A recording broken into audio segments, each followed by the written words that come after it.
Nous sommes à la Boaille, dans les grands fonds du Gosier. Chaque jour, Bénédicte Budon vient rendre visite à sa patiente, Jocelyne de la Cruz, à 75 ans. Elle souffre d'une bronchopneumopathie chronique obstructive, doublée d'un cancer du poumon. Jocelyne est désormais oxygénodépendante. Avec cet appareil-là, on contrôle tous les jours et à n'importe quel moment de la journée sa saturation en oxygène. Donc ça nous donne une indication sur l'apport en oxygène en fait qui a dans son organisme. 93, 94, c'est bien. Pour elle, c'est bien. Pour elle, c'est bien.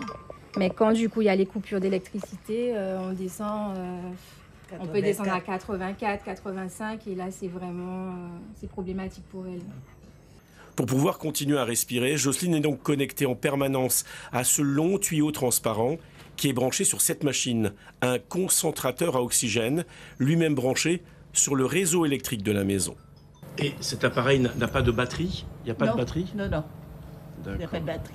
Et donc hier, il a été coupé pendant combien de temps? Hier, toute l'après-midi, je peux dire toute l'après-midi, depuis 1h30, j'étais me coucher à 22h30. Il n'y avait toujours pas d'électricité. Dernier recours possible alors, l'oxygène en bouteille. Seulement voilà, hier, les bouteilles étaient vides. Jocelyne avait oublié de demander leur remplacement au prestataire médical.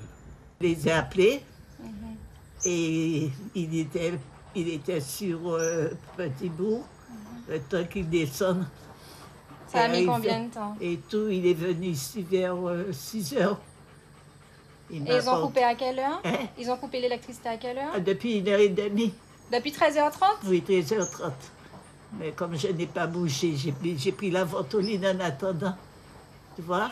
Et après, ils sont venus, ils m'ont amené, ils m'ont mis branché l'oxygène avec la petite. Mais du coup, la grande bouteille était vide aussi? La grande bouteille était vide aussi. Mais avant-hier, il était venu, j'ai oublié de lui dire que la bouteille était vide. Ça qu'on m'aurait amené, mais c'est aussi un peu de ma faute. Hier après-midi, Jocelyne a échappé au pire. Pour autant, l'électricité n'aurait jamais dû être coupée à son domicile. La vieille dame est normalement enregistrée auprès d'EDF et de l'ARS comme une patiente à haut risque vital. Hier après-midi, j'étais un peu inquiète parce que j'ai tout fait sans oxygène, mais je prends la vie comme elle vient. Il n'y a pas de problème. Il y a pire. Il y a mieux, mais il y a pire.